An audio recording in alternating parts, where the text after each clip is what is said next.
Hey, AC. Hey, CJ. I am so excited to do this podcast I'm excited too. We've been talking about this for a while, and so I'm happy that I'm actually finally here doing Yeah. it. I've actually found the time to do it. because you're leaving to go to Chattanooga when? Sunday, my like gosh. less than 48 hours from now. What time is it? Yeah, less than 48 hours from now. I will be en route and never coming back ever. You'll never see me again after this. I'm kidding. You'll probably see me. I'll get homesick soon enough. Yeah. But I'm excited. I've been here for 6 years, and so I was driving around like the square and stuff, and like even Highway 6 earlier, and I was kind of getting sad, or not even sad, just kind of what's that fancy word, like melancholic about it. Yeah, Bittersweet. And it's, it's like it's the kind of feeling where like you're ready to leave, but also like saying goodbye like kind of makes you sad. Yep. And so that's kind of where I'm at right now. And saying goodbye to some coworkers today, that was kind of sad too. I don't know, it's just a lot of change Yes, happening at once. So I'm just like, change is scary, but it's good. it is. And I'm excited for you. But one of the things that I want to dive down in the podcast is just your experience going through grad school, your experience working out here, your experience with Boundaries, going through all that process. So let's backtrack a little bit. So you went to Ole Miss for graduate school And undergrad. So kind of talk us through that process of like, you went to undergrad, what'd you major in? You went to grad school, and we'll talk your schedule because it's pretty hectic. Yeah. So, 6 years at Ole Miss. I would say undergrad AC was very, very, very different than graduate school AC. In undergrad, well, let me go back even before that. Yeah. Growing up, I knew that I wanted to be on the news or be on TV or do something of that nature. I always knew I wanted to do that, but I think in my mind, it was always just like nothing more than just like a dream. Like, oh, like this is what I want to be when I grow up. Like when you're in elementary school and, they ask you, oh, what do you want to be when you grow up? And people are like, I want to be a firefighter. I want to be an astronaut. Like for me, it was, oh, I want to be on the news. I want to be the weather lady. I want to be the news lady. And like, I didn't think that would, that's something I would actually do. And so in undergrad, I still had that mindset, but I didn't really have that motivation. I kind of was just like, that's too much work. It's too daunting. It's too scary. It's too out of my comfort zone. And so I'm not really going to do much to pursue that, Yeah. And so in undergrad, I was going to class sometimes, and, I was partying a lot. I was having a really good time, and I don't regret that at all. I mean, looking back, I'm really glad I have those memories with my friends, but I really didn't take school seriously. I didn't really take my future seriously. I just kind of was like, I'm going to figure it out. Yep. And so it wasn't really something I was worried about. And then, junior year came and I was like, maybe I should start worrying about it. But then I was like, maybe not. Maybe I still shouldn't worry about it yet. And so I just kept kind of distracting myself from the fact that like I'm going to have to make a decision at some point about what I'm going to do with my life. Yep. And obviously COVID hit my junior year. And after that, I really didn't know what I was going to do after that, because I was like, I don't even know what life is going to be like when I graduate college. Yeah. And at this point, graduate school wasn't even in my mind. Hadn't even thought about it. And so it was senior year when I had convinced myself that I wanted to go into print journalism. I wanted to do newspaper and all of that. That's what I was telling everybody. That's what I was doing. Yeah. And I hated it. I really did not like it. I just was like, I feel like I'm meant for something more than this. Not that, working in newspaper is like not enough or bad. Just for me, I felt like I was meant for something different, but it was like I was too scared to take that leap of faith to actually do it. And I kid you not, it was February 9th, 2021. I levitated out of bed and like had this epiphany and was like, I'm going to sign up. I'm going to apply for graduate school today. And if I get in, then I'm meant to go. And if I don't get in, then I'm not meant to go. I had a 2.7 GPA. I had almost gotten kicked out of the university for academic dishonesty. I had failed a class. I mean, I had gotten a strike for having alcohol in my dorm freshman year. I was like, there is no way they let me into this program. Why am I even applying for this? That's why in my mind, I was like, if I get in, like, I am really meant to be there because I am like the worst on paper. I just did not look like a good candidate for this. Yep. But I was like, screw it. I mean, I'd rather, do it and get rejected, but not, instead of like not do it and wonder. Yep.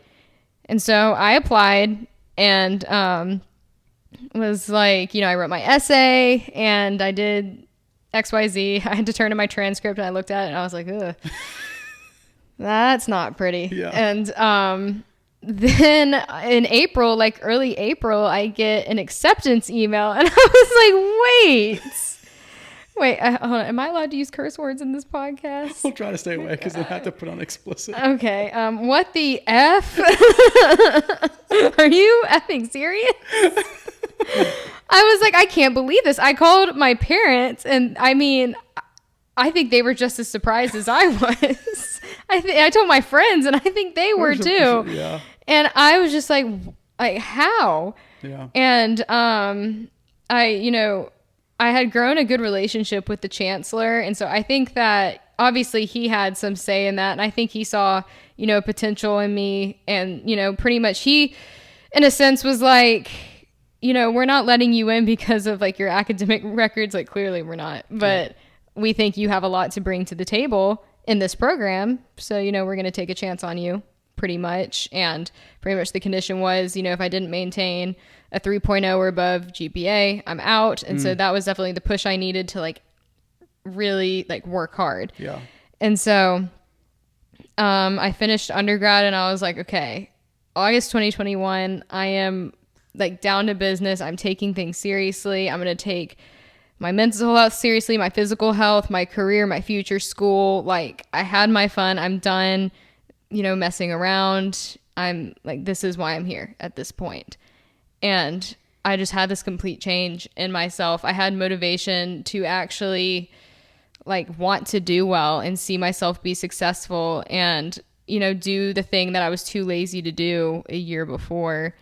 And it literally just took me just telling myself, AC, it's time to grow up. Yeah. I was 22 years old and it was time. And so I'm really glad that I spent those 2 extra years in school. I joined Newswatch Ole Miss, which was, it's the campus run news station that you know all about because I've told you about it. Yep. And, I went there and I auditioned as a reporter and was like, oh my gosh, like my childhood dream, which was like just a dream, like, maybe I can make this come true. Yeah. But I didn't think I'd get it. And then they hired me. And then a year later, I was running the entire thing. I was the news director. I was the one hiring people and firing people. I remember that. And the 1 year transition from where I was, like how I went from somebody who was scared to even audition as a reporter to somebody who was like literally running a student run news station. Yep.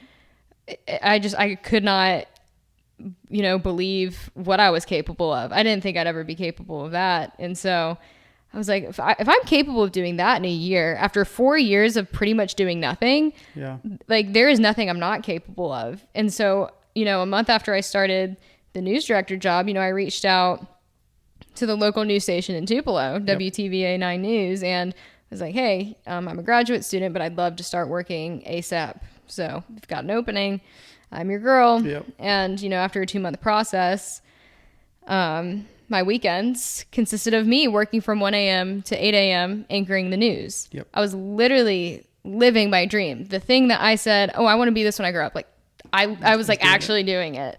And it was crazy. I was working 7 days a week, full-time student, working my job on campus and working on the weekends. Overnight, my social life was pretty depleted for the most part. Yep. And, but for some reason, like, of course I had, fear of missing out at times. Yep. But I was just so motivated. Just like, I just loved seeing myself, fulfill these dreams and be successful and like actually achieve these goals that I didn't really care what I was missing out on. Because every time I was sitting at the desk and it was, 4 a.m. and I'm looking at Snapchat stories and my friends are out having fun.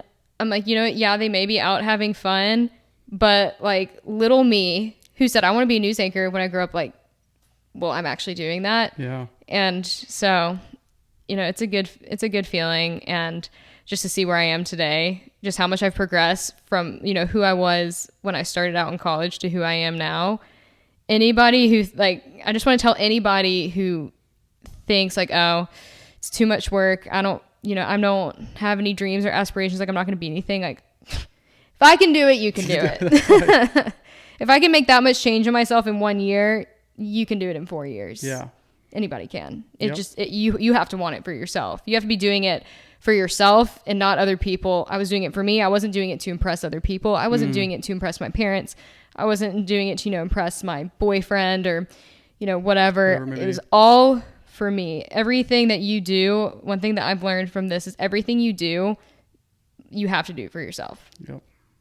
So, yeah, that was like a really long answer. No, that was really good. That gives us context. And so one of the things that you came up to me towards like a tougher time, you were like, hey, like everyone's telling me to quit grad school. Okay. Just tons of people are saying to stop. You can easily take the easy road out. And you were just like, I was like, AC, like, what do you need from me as your coach to help you through this process? You're just like, don't allow me to quit. Mm-hmm. I don't want to hear about it. I want to just be encouraged. And so that was like our main goal for our fitness journey. And I remember asking that question and you had to like think about it because no one really asked you, what did you need? They were just telling you. Mm-hmm. I think, it was my parents, which that's no fault like on them at all. I think it's hard for them to see their kid, spreading themselves as thin as I was spreading myself just this past year. And I think they just want to see me be happy and not stressed out all the time. And, I told them, I was like, I thrive on this pressure. I thrive on stress. Like I thrive on being busy, even if I'm working myself to the ground. But obviously as parents, that's going to be hard. It's very tough to see that. Yeah. And, before even, finishing my time in grad school, I already had like a job at a real news station. Like I was making a career out of myself. I mean, no, I could have stopped right then and there and been completely fine. For me, it was a discipline thing. And somebody telling me to quit just makes me want to keep going even more because I'm stubborn. And, you are, but that's what makes you why you're so good at your job too. Yeah. Like nobody's going to tell me I can't do something. Yep. Nobody's going to tell me to stop doing something and me just be like, okay. Yeah. You're very competitive. You've always been that way. I mean, ever since I've known you. And the thing is like, yeah, I am competitive, but I wouldn't even really say it's like against other people. It's like I'm competitive towards myself. Yep, 100%. Yep. If that even like makes sense, you know? Like 100%. I'm my biggest competitor. Yep. Mm-hmm. Now, boundary wise, I remember you always had a watch on. You always on your phone, especially when you're in that time and you're running basically the news watch show at Ole Miss. You have everybody contacting you for the problems. Yeah. And so I remember kind of helping you go through that process and setting up boundaries. Talk a little bit about how'd you do that? Because there's a lot of people and a lot of students that are here that transition to grad school and then also transition from grad school to the real world. Mm-hmm. So what made you be like, okay, I got to put up boundaries? Like I know people are contacting me, but I got to treat my text messages like emails sometimes. I got to put people at high priorities because you started doing that and you started knowing that you started to be more dialed into your presence of where you were at. So how'd you do that? Like what sparked you to put those boundaries up? I think it just took a couple like mental breakdowns, honestly. And when I say mental breakdown, I mean, I know, real mental breakdowns are like, Britney Spears, but for me, just overwhelming anxiety and just kind of feeling trapped, like just being overly emotional. I think it really did take me getting to a very low point to realize that I need boundaries. And when I say low point, I just mean where like I literally had pretty much no life outside of graduate school, Newswatch, and then my job over at the news station. And especially when one of our co-anchors over at the news station went on maternity leave for a little bit. So I was filling in for her 2 days a week. So I was, working full-time hours pretty much while also still being in graduate school and, running the news station over at Ole Miss. And so that I would say that's when it really like clicked for me. I'm like, okay, at this point, I feel like I'm just a machine. I feel like I'm just a robot. Like I don't feel like a human being anymore because, anytime I feel an emotion, I'm like, I don't have time to be sad. I don't have time to be, upset about anything. Like I don't have time to feel anything about anything else other than like work and school. Yep. Because in school I wanted to succeed for myself, but then, you know, I have, you know, 30 plus reporters, anchors, you know, students that are coming to me for stuff, as they should. You know, I'm their leader in a sense. Like, of course they should come to me. It's my job to help them out. So I have these people that I'm trying to make sure they're getting the help that they need, and I'm not leaving them high and dry, because I've been in their position before. Yep. And so there's that pressure, and I'm doing that for them, not even for me. And then, you know, my first like professional news job, which I'm having, like, I'm trying to take as seriously as possible when I have all this other stuff going on.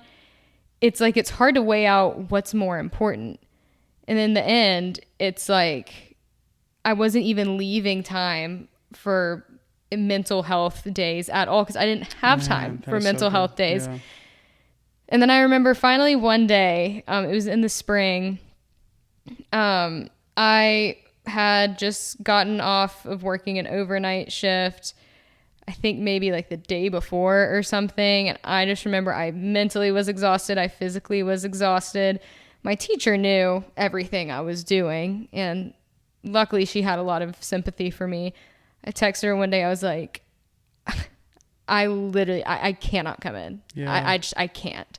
I am so burnt out. I have no voice. I'm like, you know, I was getting sick more often, and I was losing motivation to like work out. I was tired all the time. I was sluggish, and my eating habits, when I say my eating habits were bad, like, it's not like I was eating unhealthy. It's just I either wasn't eating enough, or when I was eating, it wasn't anything that was really going to fuel my body. I just wasn't taking care of myself. I was letting all of the stuff that I was obligated to do win, you know, and I don't like to lose. So that's when I kind of came to that epiphany, like, you know what, I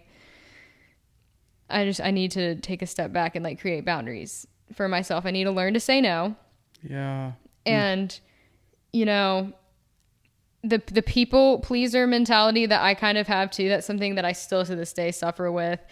That really applied a lot with my job at Newswatch, because I was that leader, and, you know, I didn't want to be like the boss, quote unquote boss, that like people didn't like, or people didn't think was helpful, or people thought was mean or stern. You know, I always was trying to be cool and chill, and like, yo, you can talk to me about anything. Like, I tried to be everyone's friend. Yeah. And that's where my downfall was.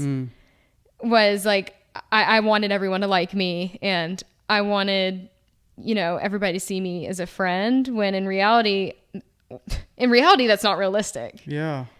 And so once I kind of let go of that mindset and was like, this is my job.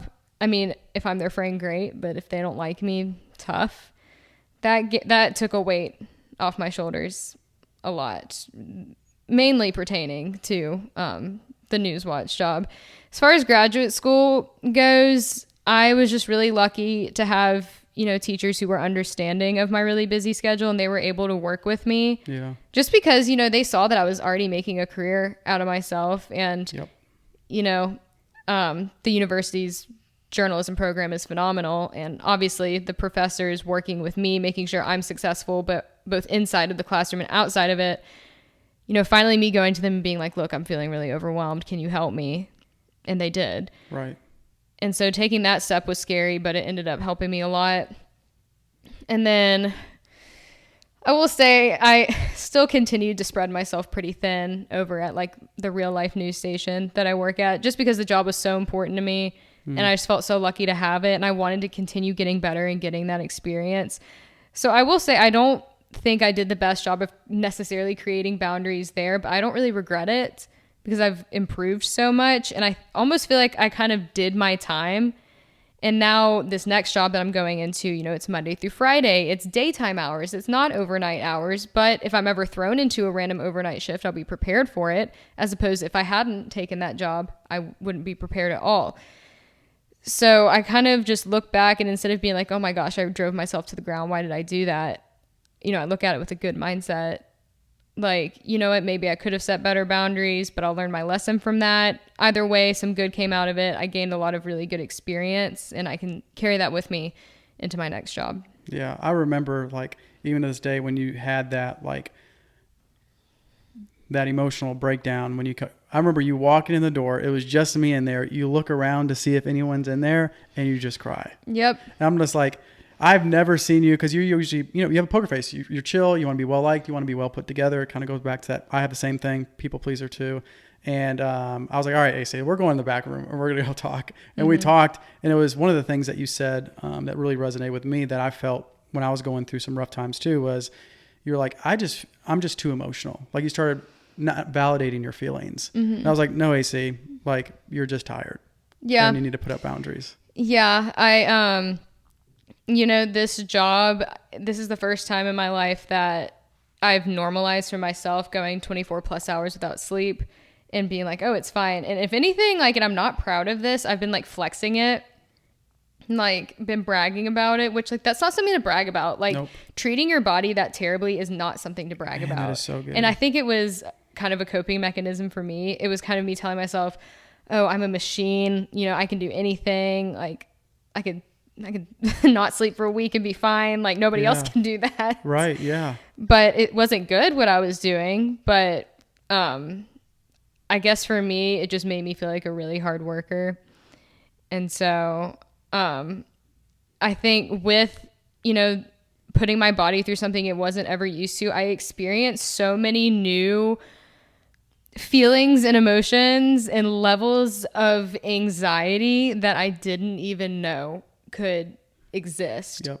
Like, I deal with anxiety. All of us do. Yep. To a degree. Some of us different degrees. I would say mine, I wouldn't say it's necessarily gotten worse, but on the days that I haven't slept in like 36 hours, I will be anxious about any little thing, fixated on something for no reason.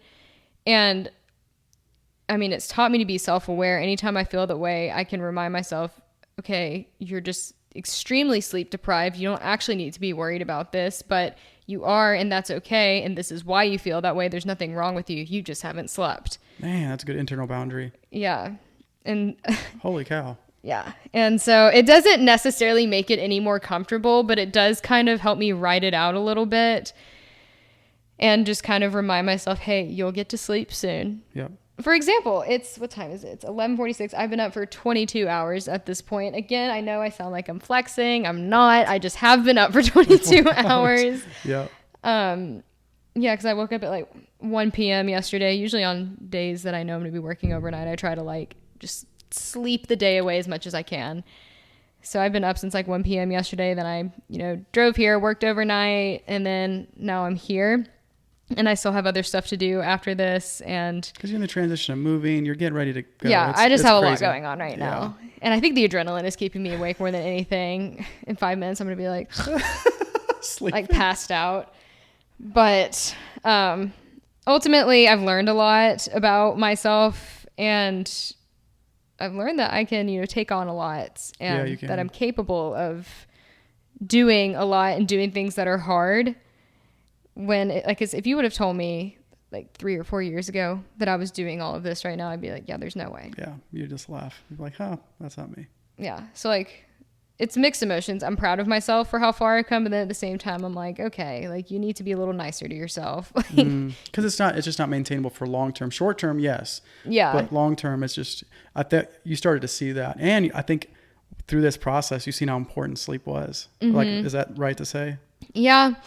It's definitely important. Anytime, I've read up on how to make your hair grow faster, how to have clear skin, how to have better gut health, XYZ. Literally everything is like, have a good sleep schedule. I'm like, well, that's out of the question for me. So guess I'm just going to have dry hair and bad skin. And I'm just going to just accept it. Cause regardless of how hard I try, just with my job, the sacrifice I'm making is I am just not going to have a good sleep schedule. Is that a sacrifice I'm willing to make? Nobody's making me do it. I am willingly putting myself in that position. And so anytime I want to complain about it, I remind myself, AC, you are the one, you don't have to be doing this, but you are. That's right. So if you're going to willingly choose to do this, suck it up. Yep.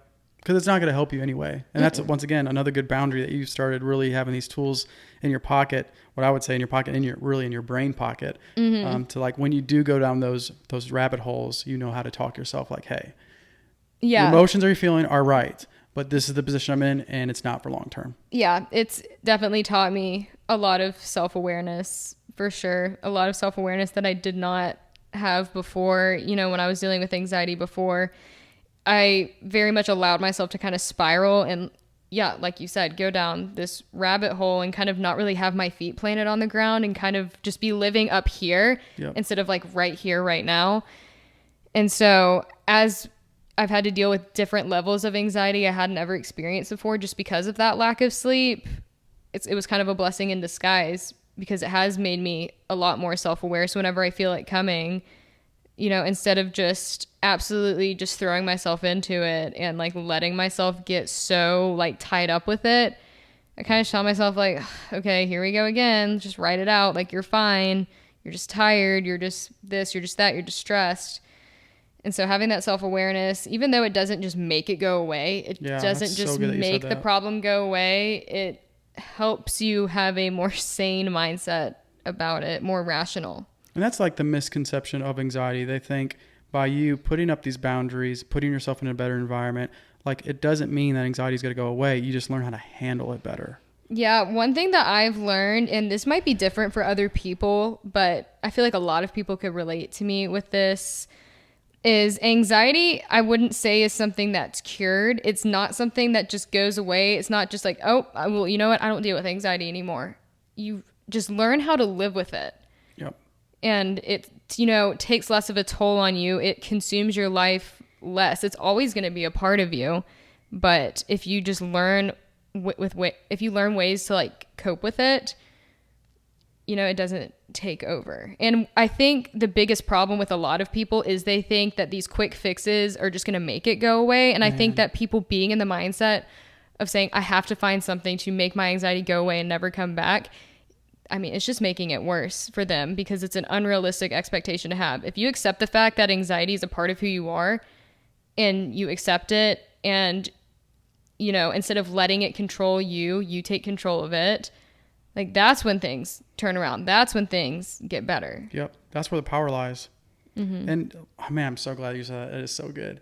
There was one, I don't know if you remember this, but you were sitting in here and you said a statement like, you know, I just feel like invisible, or you said something. I don't remember what it was. I really want to know the word lingo that you used after you went through a tough time, but it was remarkable, because it's one thing I learned about you is you're so emotionally in tuned. But majority of your life, a lot of people have told you that you're too emotionally sensitive.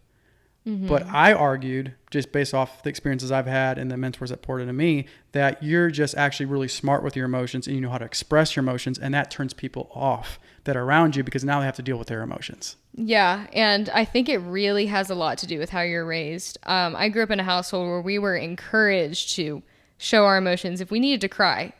We were never told to hold it in, you know, not just like me being like the girl of the family, you know, my brother too, my dad, my mom. I was very lucky to grow up in a type of household where emotions were encouraged, because I haven't felt like I ever really needed to suppress them, just because I was taught that emotions are okay, and not that they're a sign of weakness or that they're bad. It's just that they're human. Yeah. But I will say, you know, as I grew into like my adolescent years and, you know, surrounded myself with some people who didn't grow up like that, it did kind of create a mindset that, okay, maybe this is wrong. Maybe I shouldn't be feeling like this. Like, even though my parents raised me and told me it's okay, like maybe they're wrong. And so, like, whether it's relationships or friendships, I mean, everybody goes through that. And so, but one thing I've learned is like, if you're not open about, like, okay, let's use a relationship, for example. If you're in a relationship and something's upsetting you or making you mad or making you anxious or whatever, and if you just sit with that and you don't ever express it and you don't ever talk about it, it's not going to get better, and you're just going to sit with that pain all the time. If you're too scared to communicate, if you're too scared you're going to annoy your partner or come off as too needy or too clingy, if If your needs are seen as too clingy to your partner, then that's probably not the right partner for you, realistically, which is probably what some people would not want to hear, but it's the truth. And so that's one thing I've learned. And like, that goes back to boundaries, you know, allowing yourself to have those boundaries, allowing yourself to express those emotions and not feel ashamed of it, but feel human. And what's crazy too is like, I didn't know that your parents did that. So it's crazy how you went through your adolescence, and then like most people didn't grow up that way. And then when you come to ID Fitness, you're like, you're still kind of balancing those things out. And then I come along and I'm just like, no, AC, you're right. No, that what you're feeling is right. They're wrong. And all of a sudden you just took off. You were just like, what? No way. Yeah. And I mean, it's like I wouldn't say it is an ongoing joke. My superlative in my sorority was biggest drama queen.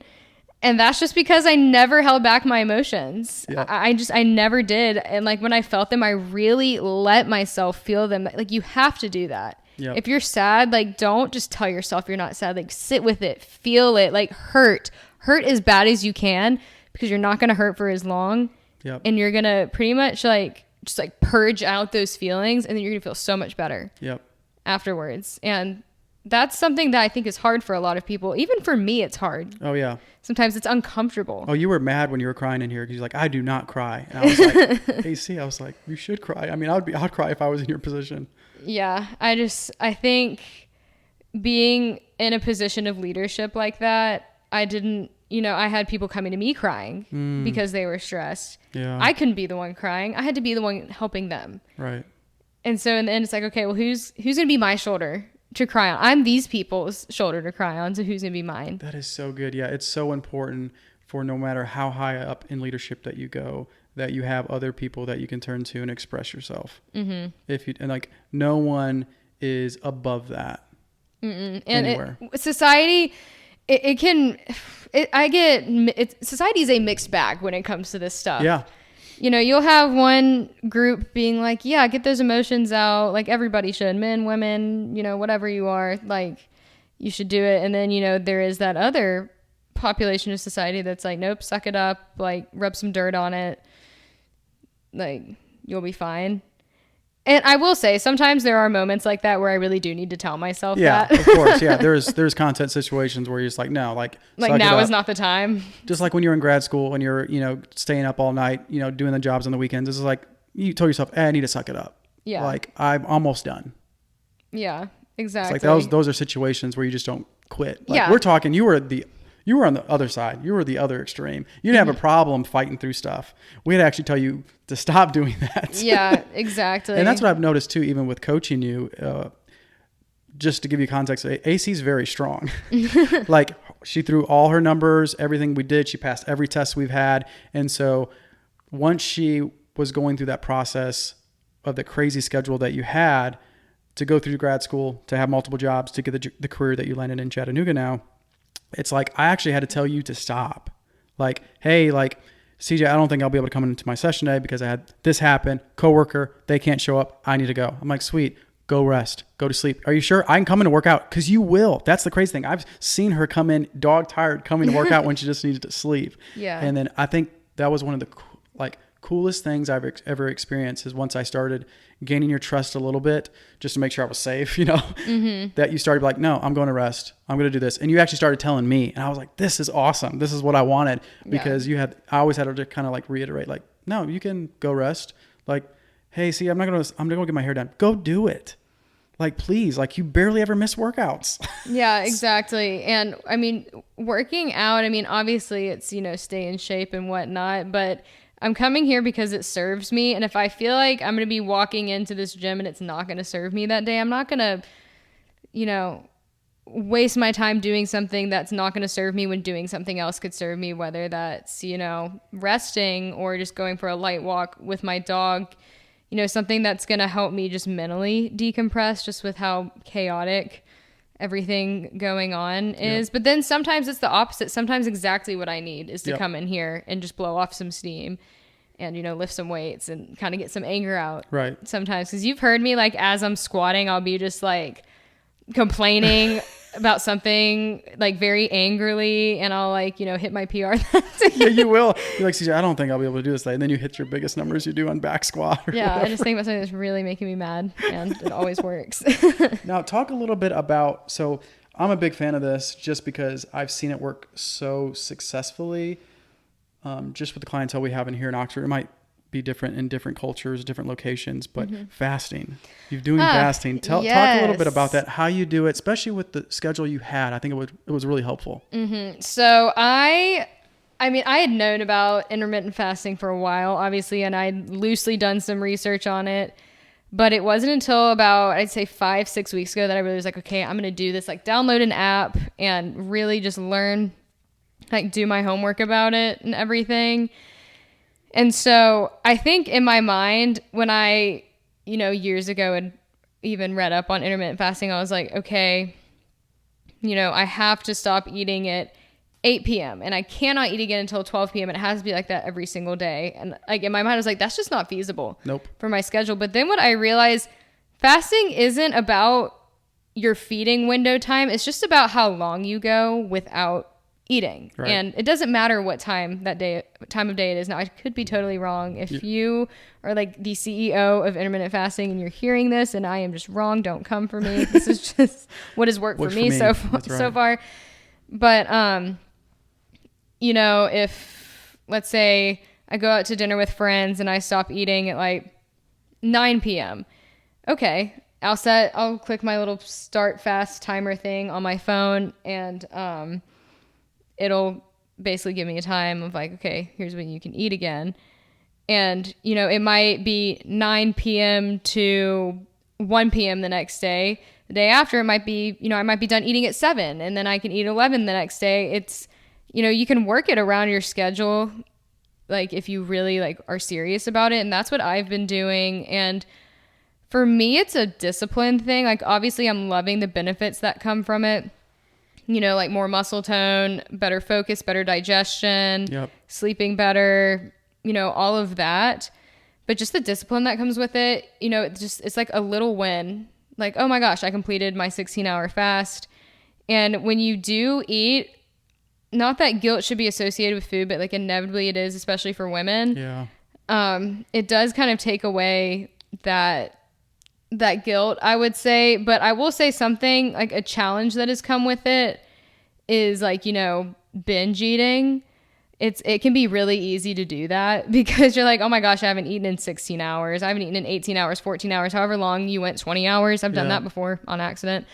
And you're so hungry that like sometimes, especially at the beginning, if you're just now starting out, it can feel like the restrictive aspect of it can sometimes, when you can eat, you feel a little out of control. So that's like another discipline. Like the discipline isn't just when you're fasting, it's when you're also eating too. So it really forces you to be a lot more mindful about what you're putting in your body. You're like, hey, I'm only eating for this 6-hour period of time.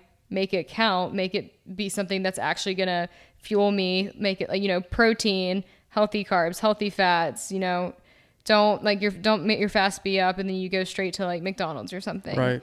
Like your body you'll feel crappier by doing that. Exactly. I mean, your body's been waiting 16 hours to eat. Is that really what you're going to put in your body? Or are you going to put something in it that's, worthwhile, that's going to help you? I mean, if you're trying to get benefits out of intermittent fasting, it seems counterproductive to put something bad in your body when you're, not eating for 16 hours. Yeah.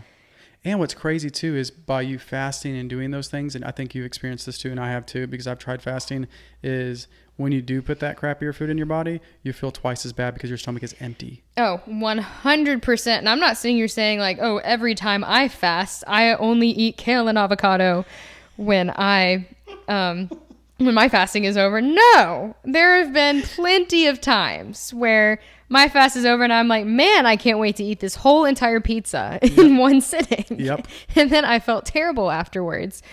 And the thing is, it's probably not the last time it's going to happen because guess what? I'm human and I have, a social life. I'm about to have a lot more of one when I start this job, but I have a social life. I like to go to dinner with my friends. I don't want to just get a salad. I want to get something that looks good. I like to, have a couple cocktails with my friends. it's all about balance. And the more that you restrict yourself from what you like, the more it's going to come back and bite you in the butt. That's good. That's definitely something Yep, that I've learned. really, And that's kind of, really I good. feel like where I like fad diets. I can't stand them. I feel like that's where a lot of people fail because it's Yep. so restrictive Yep. and you can hold on to it for maybe 1 week, 2 weeks. By that 2 week period, you've literally driven yourself crazy. You're going to dinner with friends and they're all getting what they want and you're not. They're all, having that glass of champagne and you're not, which granted, alcohol is not good for anybody. If you are sticking to being sober, more power to you because that's like even harder. Yeah. But that's a whole other conversation. Yes, but it is. for me, starting out, something I've learned along the way with intermittent fasting is like be forgiving to yourself if you do break that fast. Good. Because that can be really hard, especially, like I said, it's a big discipline thing for me. And also listen to your body. If it's been 14 hours and you are just like about to pass out, eat. Like there's a difference between being hungry and like absolutely like just needing to put something in your body or just food sounding good. There's like your mouth being hungry and your stomach being hungry. And like I said, you just got to listen to your body. If your body is starting to like send you like warning signals like, hey, this is not good for me anymore. This is not benefiting me. This is actually hurting me. I need something. Then that's when I'll be like, okay, I'll cut it short. Maybe 14 hours, something like that. Man, that's good. And I allow myself 1 day a week to not fast at all. And when I say that, I typically will just do like a 12-hour fast instead of like a 16-hour one or an 18-hour one. Just because, I don't even want to call it a cheat day because I'm still putting, for the most part, good stuff in my body. But I'm just allowing myself a day to just like, just be a human for a little bit. Now, what are some of your like warning signs that you feel that you're like, okay, I'm just being hungry or no, I'm about to pass out? Like, is it like dizzy spells? Is it brain fog? Like, what are some of the things you're like, all right, because you're really good at explaining your emotions. Lightheadedness is a big one for me. Like just kind of feeling fainty in general. I'll work out a lot of the time on an empty stomach just because I like to work out in the morning and, I don't eat in the mornings just because of intermittent fasting. And I'd say 9 times out of 10, I feel fine. I don't feel weak or anything like that. But then there are times where I won't work out till 1 p.m. and I still haven't eaten. And that's when my body's like, oh, whoa, what are you doing? Let's maybe work out after you eat. So lightheadedness. Man, that's good. That you headaches. Typically, if I just drink water, they'll go away. 9 times out of 10, headaches is dehydration, not you being hungry. And I'm so glad you said that. I'm 100% on board with you with that. Yeah. And sometimes when you think you're hungry, you're actually just thirsty. That's also something else that I've learned.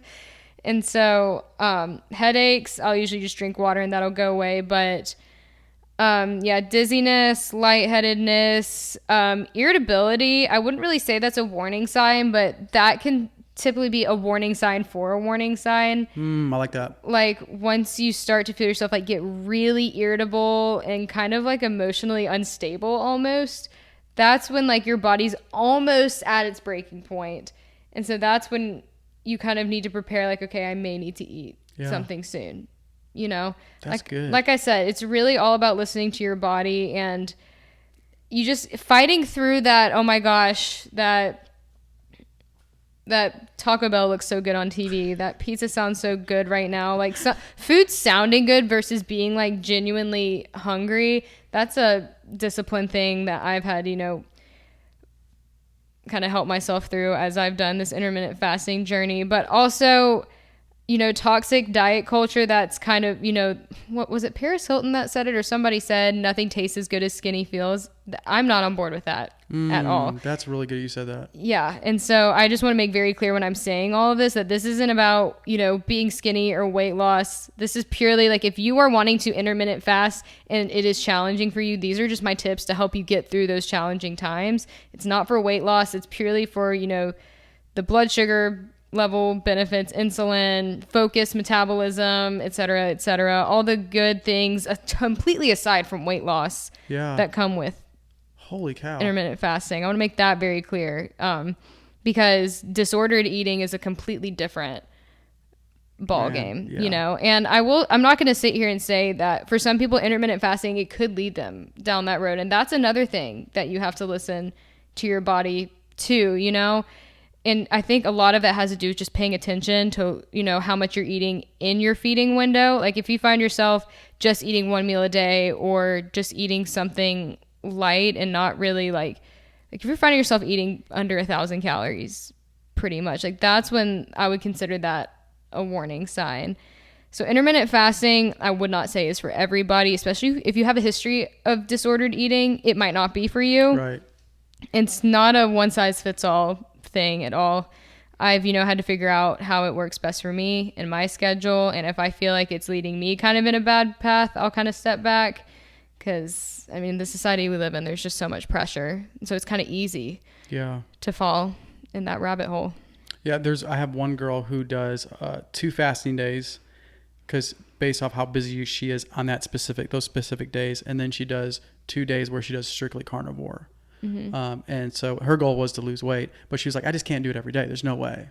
Yeah. I'm just like, well, why do you feel like you have to do it every way? It's like you said, it's not black and white. Diets are flexible. You have to kind of go around your schedule and what's best going to work for you. And sometimes combining other diets, not fads, help you get there. Yeah. And like a big thing that I like want to tell like anybody who is thinking about doing this is like, do not do it solely for the reason of liking what you see in the mirror. Because if that is the reason that you do it, you are literally never going to like what you see in the mirror. That is so good that you said that. If you if you don't feel physically good, if you're not physically healthy, you're not going to like what you see in the mirror because you don't feel good. If you feel healthy and like you are physically healthy and you are mentally healthy and you're doing this the right way, like then that's when you're going to, you know, see those goals become reality. Yep. It cannot solely be based on like, oh, I just want to look good. Like, oh, I'm going on a beach trip in a couple weeks. Like, what's a fast way for me to drop 5 pounds? That's not healthy. And most of that's probably just water weight. Yeah. 100%. They're dehydrating themselves. Yeah. I have another girl that's potentially going to be on the podcast. I hope she does it. But she has body dysmorphia. Mm-hmm. And she talks a lot about that of like literally just said what you said. It's just like, it's bigger than how you look because you'll never be, even if you get down to the body fat percentage, you're still not going to be satisfied. That's when people start to turn anorexic or have these eating disorders because they're trying to get to this thing that doesn't really exist.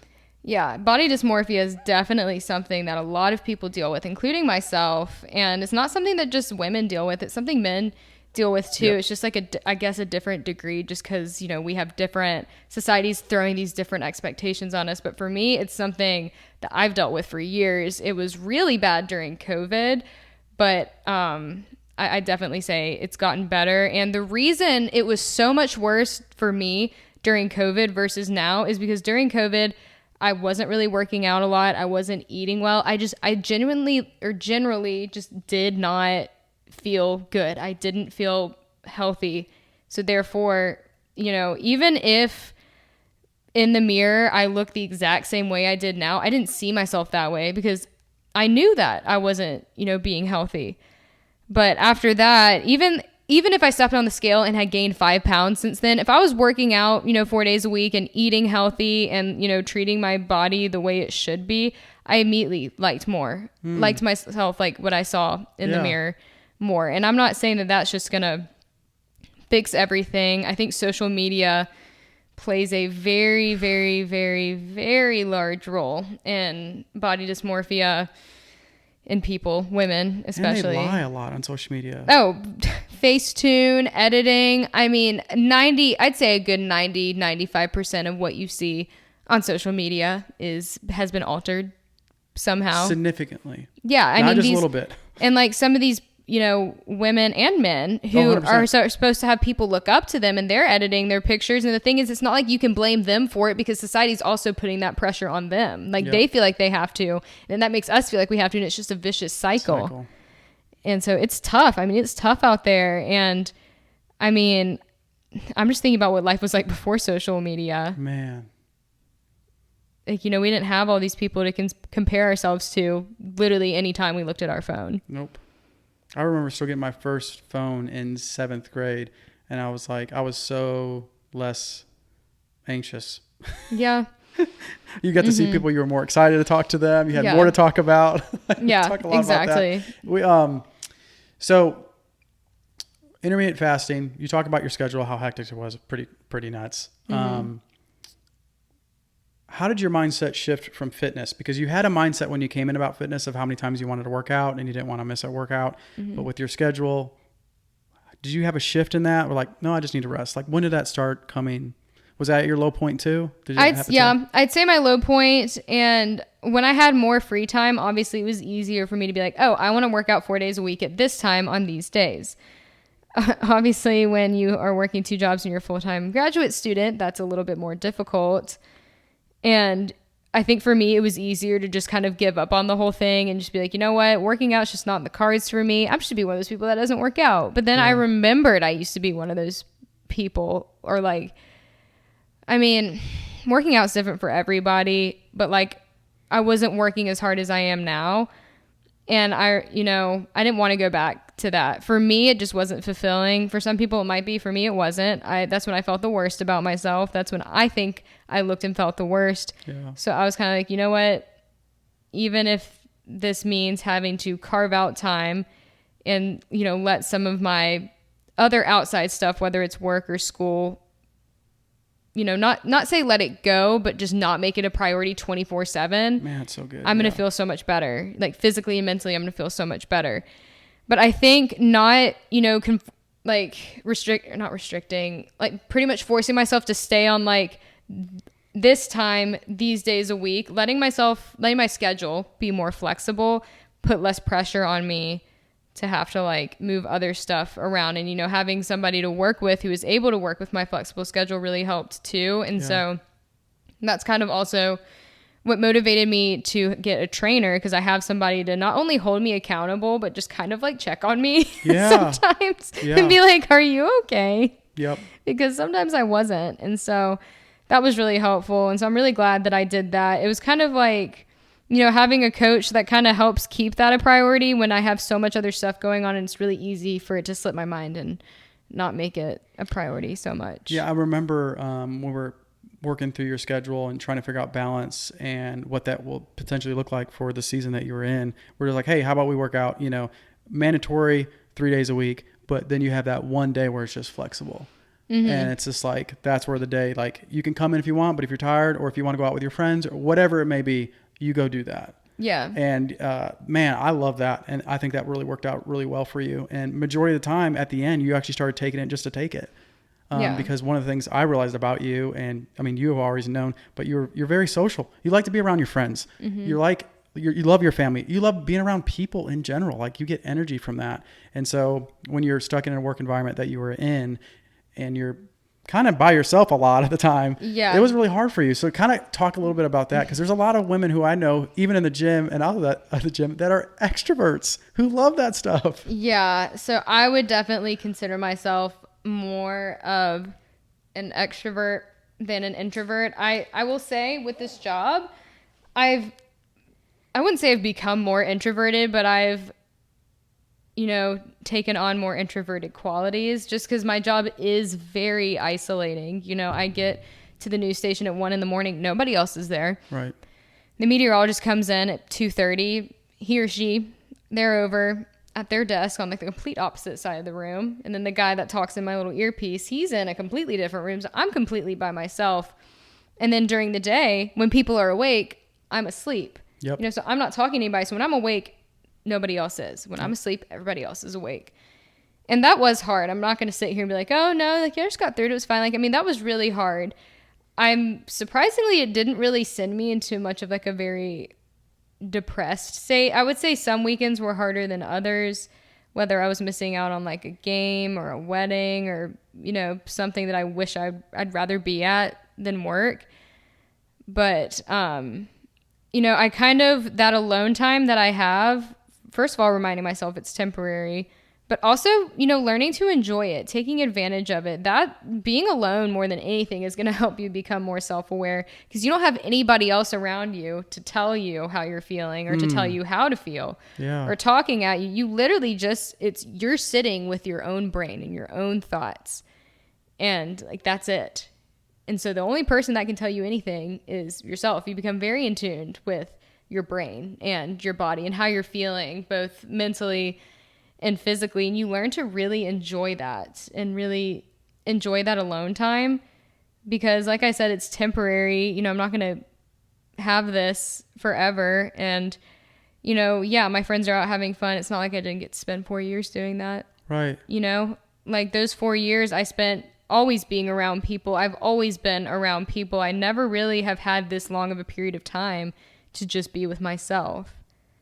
And that's so powerful, yeah. because what's crazy too is like you coming into the gym, like when there's other people, like even the coaches and the people that met you briefly, they were excited to see you because you're just, that's who you are. You come in the room, you light it up, you smile, you love talking to people, you love asking how people's day's going, you share some of the stuff that you're going through, and you're just so open, I think, which is really, really cool for me. And then the second thing was that it's tough working with clients who are not trying to be a team. And so like getting the opportunity to work with you, it was pretty crazy during that time but at the same time, when we're going through all that, it's just like, you were also doing your homework. I was doing my homework. I'm like, okay, this is what I think. This is what you think. How can we make this plan work? And it's just very rare that you come across those clients that do that. And so you put in some work. Yeah, it definitely wasn't easy, but I know I appreciate the recognition. So You have. It's been, I just really, just like you said, just big thing is getting enough support. What would you say to people who need to invest in their health, they have the financial means to invest in their health, and they're not doing it? What would you tell those, specifically girls who are in grad school? Just talk to a specific population of people. I mean, honestly, it's hard. I think every single person ever in the entire world should talk to a therapist. I don't care how mentally well off you are. Everybody needs to talk to a therapist. Therapists talk to therapists, you know? That's right. You know, and it's not like, I've said this a lot, one size fits all. I mean, I've been through a couple therapists in my life. I remember I started seeing one, I think when I was like 13 or 14. And, just because I was dealing with really bad ADHD. And so initially started with that. And then, of course, as I got older, you know, the harsh realities of life kicked in. And that's when mental health starts to go.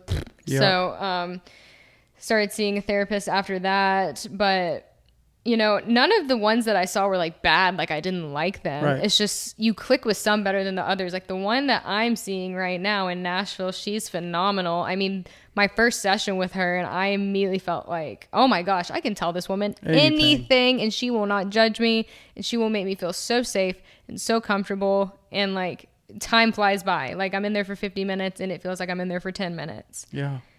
And I feel like there's kind of a stigma around seeing a therapist. It's kind of like, oh, she's crazy, she sees a therapist. Like, no, you're crazy, you don't see a therapist. Like seriously. Like everybody needs to get that out. And because it's confidential, I mean, you're going in there and you know that everything that you say, I mean, legally, it can't go anywhere. Right.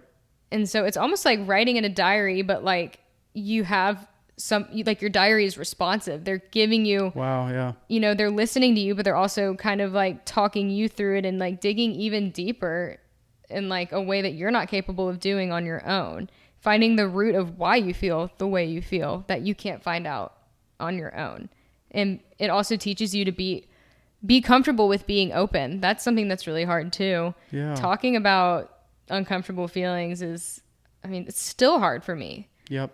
To this day, because it's not fun, and not fun. Sometimes it makes you feel sick. Sometimes it's physically painful. Sometimes you just don't want to talk about it, but you're not going to feel better until you do. Yep.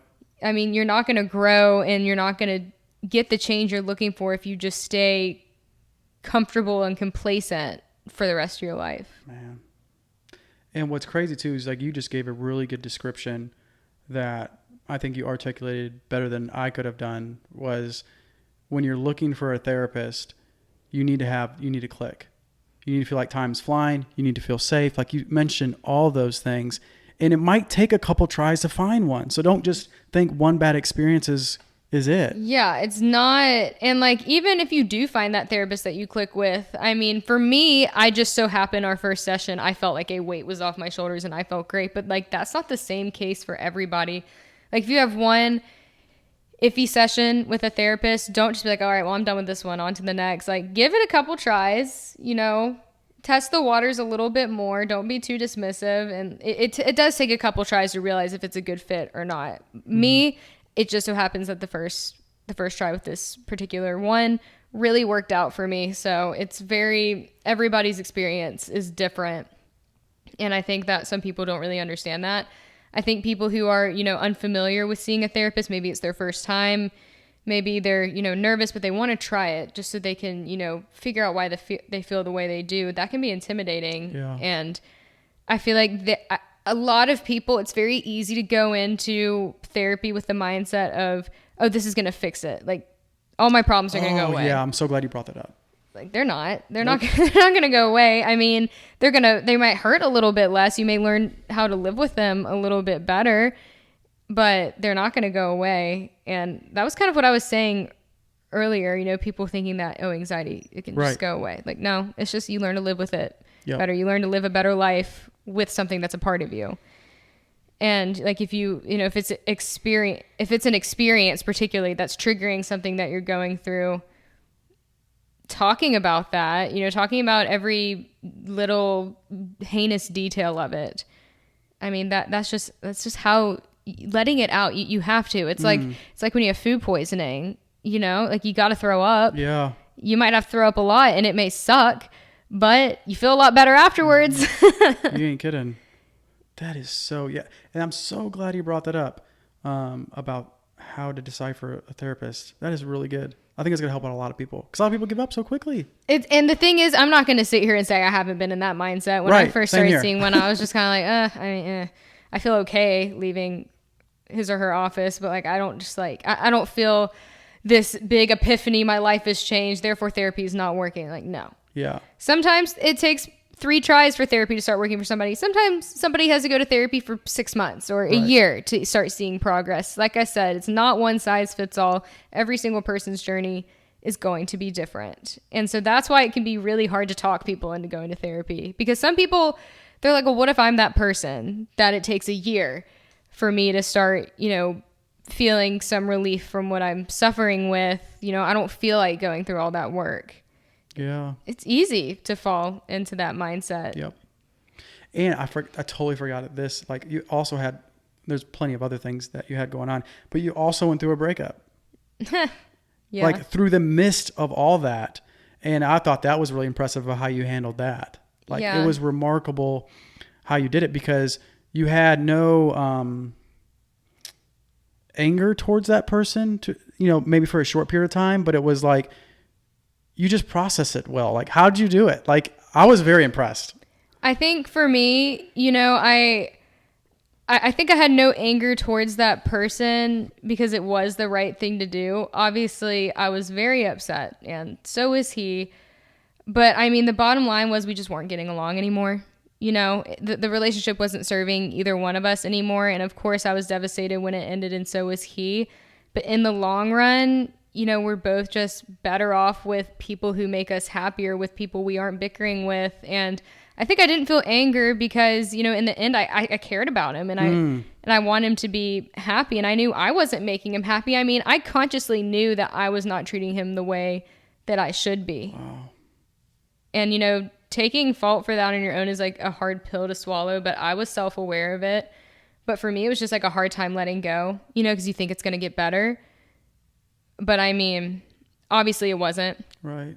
And so, you know, you take that time to be sad, you take that time to cry about it, and you take that time to really let yourself be vulnerable. But then it's kind of one of those things where you just like get back up, you know, because when one door closes, another opens. And for me, it never felt like a waste of time. I'm so thankful for that time I have with him. And I think remember you saying that. It taught me so much about myself. It taught me a lot of lessons in life. I think it probably taught him a lot about himself too. I think we really benefited each other, like being in each other's lives for that year that we were. So I'm never, ever going to look back and like regret any time that I spent with him, because obviously I spent a year with him. He had to have made me happy, you know, right?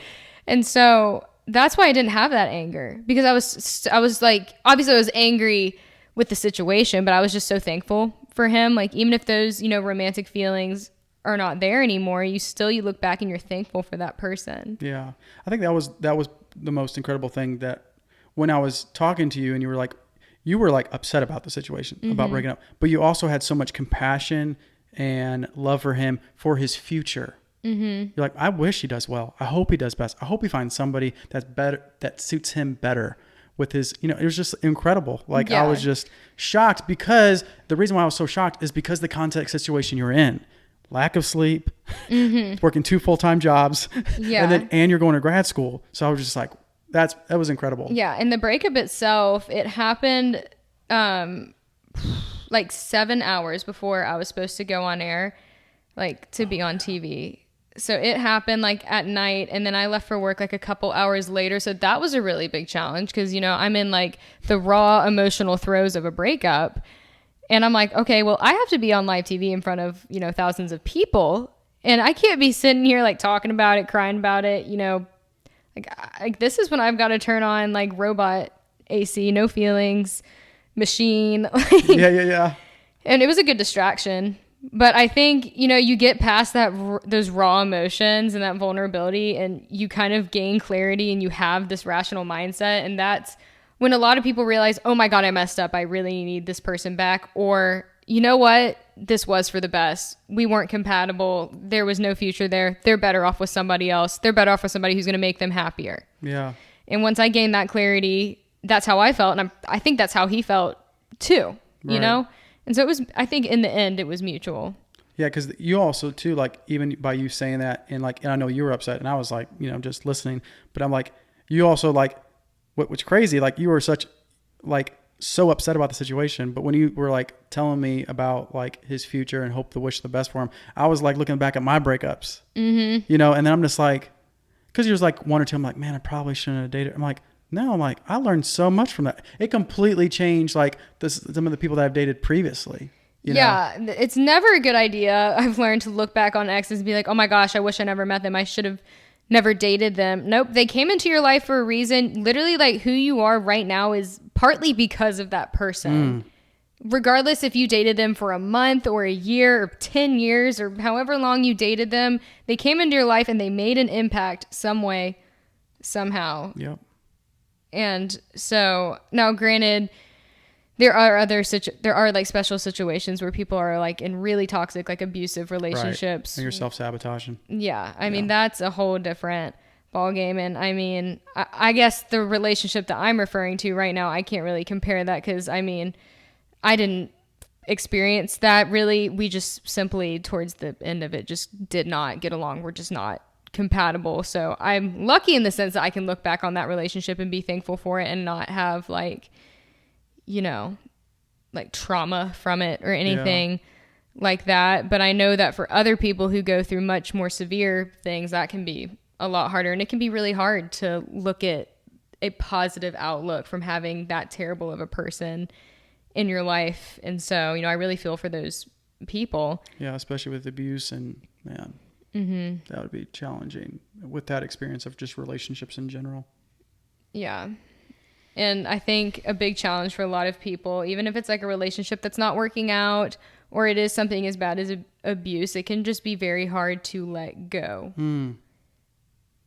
What are some of, in your personal experience, and I have some of mine, of course, what do you think are the necessary things, regardless of the relationship, is necessary for you that you experienced that worked well for you of letting go, because you just recovered and in such a healthy way? I think the scary part about letting go is knowing what comes with it, and it's feelings that are not fun and uncomfortable. I mean, nobody likes feeling sad. Nobody likes feeling jealous. Nobody likes feeling like a part of them is missing, because a lot of that just has to do with comfort. You go from talking to somebody every single day and seeing them all the time to complete cut off. And that change, that abrupt transition and change is objectively scary. Yes. I mean, like, that's scary for anybody. It's hard. And that, yeah, I mean, somebody who's a part of daily routine, like regardless of how you feel about them, that is scary to let go of that. And so And then like obviously if it's like a toxic relationship, there's obviously good parts about it, and it's really easy to see the whole relationship through rose-colored glasses and hold on to those good things and just kind of phase out the bad because the good is so good regardless of how bad the bad is. Man, I didn't even think about that. Yeah. Yeah. And I mean, that's a lot of people. I mean, friends that I've talked to and, any relationships. stuff that I've gone through personally. Yeah. Oh, I totally forgot about that too. During that time you lost a good friend. I'm like, oh my gosh. Yeah. Like the list goes on. I mean, it was crazy. I was dealing with a lot at that time, but, and the courage and the vulnerability you had to reach out for help and to have a good support team to get through that. And that's like the common denominator, which is like you surrounded yourself with people that when your burdens got too heavy to carry by yourself, you had 4 or 5 other people you can depend on. Yeah. I mean, having those people in your life that you trust, it's so important. Like, cause it's not something anybody can go through alone, right. Or you're going to drive yourself crazy. You need those distractions. You need those people to remind you that you're loved, because ultimately the hardest part of a breakup, whether you're the one doing it or it's being done to you, is the rejection. It's the loss. And that is something that is nearly impossible to deal with on your own. Yeah. You need a good support team to remind you of like, you're worthy, you're loved. Like, I know you feel like crap right now and you like probably don't believe anything I'm saying, but like, just know that like, I'm here to tell you that you are. Yeah. It makes a world of a difference. Man, encouragement can go a long way. Mm-hmm.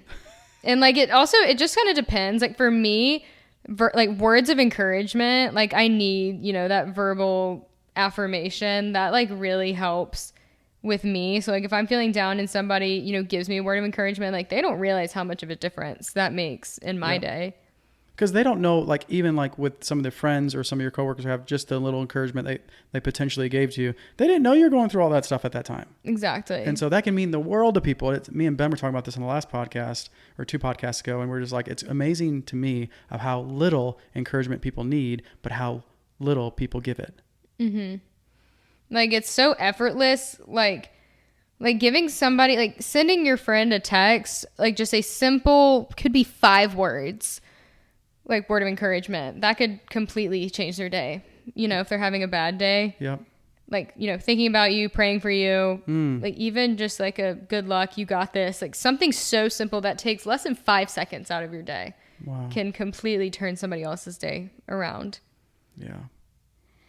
Which sounds so cliche. Like, I feel like that's something that like you see on a poster in like a middle school classroom. Like, yeah, but it's so true. It's so true. Even to me, like, I feel like I'm not even words of affirmation. That's something on top of my list. And I feel like great when people do that. Mm-hmm. It feels good to feel accepted. I mean, we're humans. Yep. It's what we look for. Anybody's like, oh, I don't care what people think. Like you do. Yep. Oh, 100%. You saying that you don't care what people think shows how much you do care what people think. 100%. Why are you telling me you don't care what people think? Because you care what I think. You care that I care that you don't care what people think. Yep. It is human nature to care what people think. And the whole, like, it's cool to not care what people think. Stop worrying about, like stop normalizing that. Like, obviously we shouldn't just be fixated on like everybody liking us, but also let's not normalize like, oh, you're a wuss if you care what people think. Right. Because we all do. Yep. And why do you think why do you think everybody hates rejection? Why do you think everybody loves words of affirmation? Because we care what people think. Like that what's the word I'm looking for?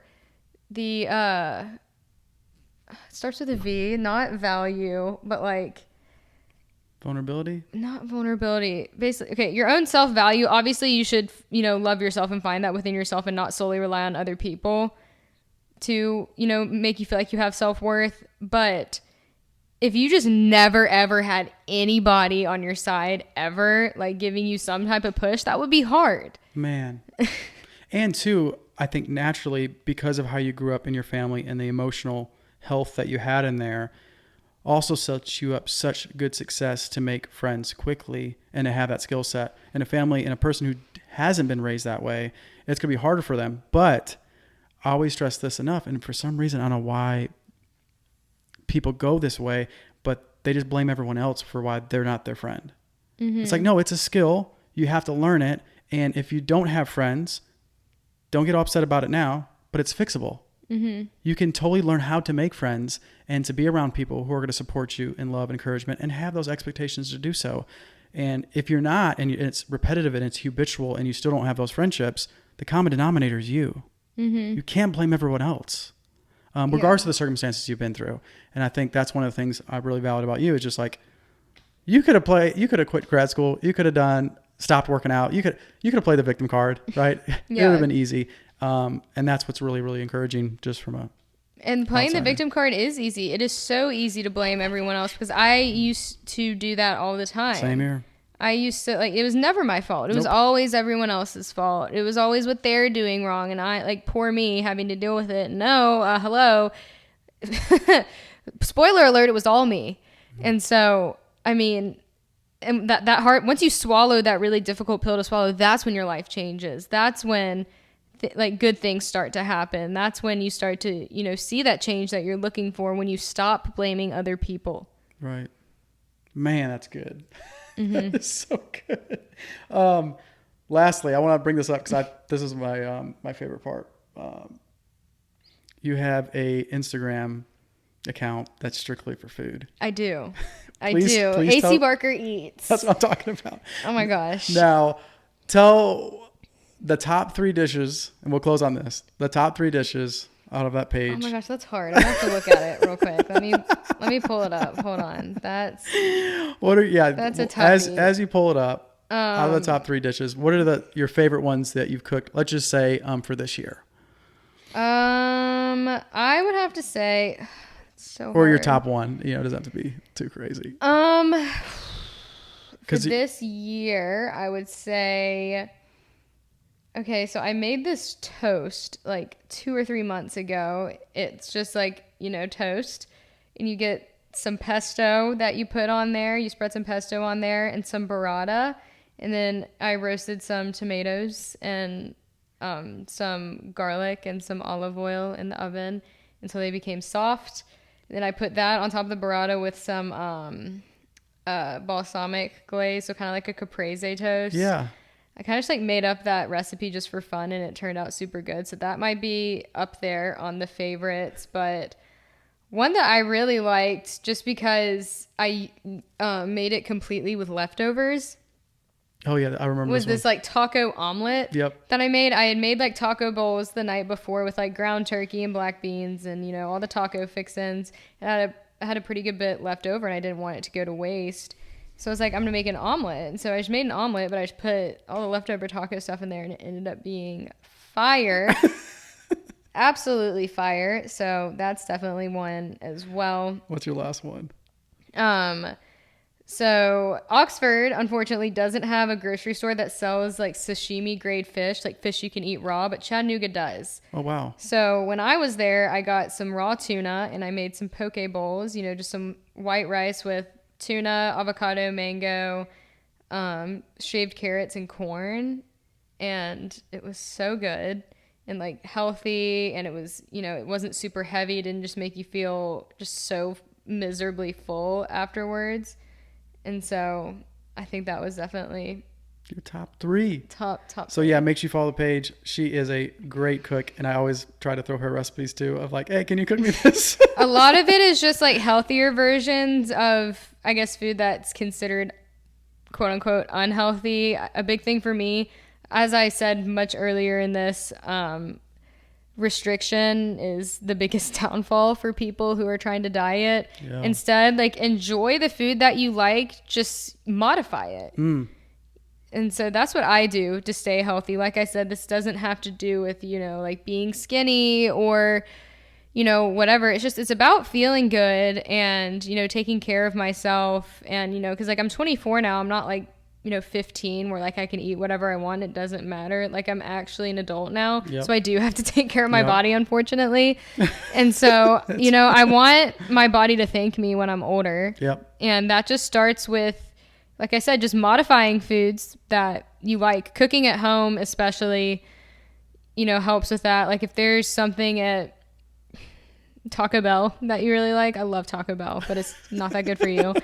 There's so many ways you can make it at home. Same with I don't know why Taco Bell is for some reason the only thing I can think of. I don't eat burgers very often, but if you're a burger person, like you can absolutely make a Wendy's Baconator healthier if you try. Yeah, 100% you could. Yeah, it's not hard. Like ultimately, it's just about like using ingredients at home instead of like, you know, preservatives and processed stuff that you get at fast food restaurants. So I think going into mindset of I can still eat what I like, just modify it versus no, I have to stay away from this. I have to stay away from sugar. I have to stay away from carbs. Newsflash, staying away from carbs never works because you'll be back on them in like a week. Yep. Because it's so emotionally driven. Insulin and cortisol, inverse relationships, man. Yeah, it's crazy. Carbs get a bad rap. I love me some rice. Man, it's so good. Rice is so good. I love rice. Like if I had to give up every carb and just pick one, I think I'd pick rice over bread. Oh yeah, rice is good. Like it's tough because I love bread, but rice, 100%. And it makes me, be honest, rice makes me feel a little less drowsy. Yeah. Like, plus it light, expands in your stomach, so it makes you fuller. Yeah. Faster. At least that's what I heard. I don't know. That could be totally scientifically flawed. Hey, if it works, it works. Yeah. Well, AC, it was great talking to you on the podcast. I'm so glad we got here, and I'm super excited for your future. And still to get to play a small part of it with you and see how you do. Yeah, I'll be taking you right in my pocket with me on my phone. There's no getting rid of me, CJ. It doesn't matter how far away I am. I'm still going to be there. But yeah, I appreciate that. And, you know, I have you to thank, just especially throughout this year. This year's been very pivotal for me, both just like in my life in general, but like obviously my career specifically. And so just to kind of have you as a motivator and kind of have somebody to remind me just like that it's okay to be human sometimes, and just knowing that I can still kind of take you with me. Yeah. Like I said, you're not getting rid of me. Is really great. So, you know, I appreciate you being a part of that. Awesome. Pleasure. Yeah. All right, y'all. I hope you guys enjoyed the listen, and let us know if you have any questions or the next podcast of what we should talk about. Follow AC Barker Eats. Follow it.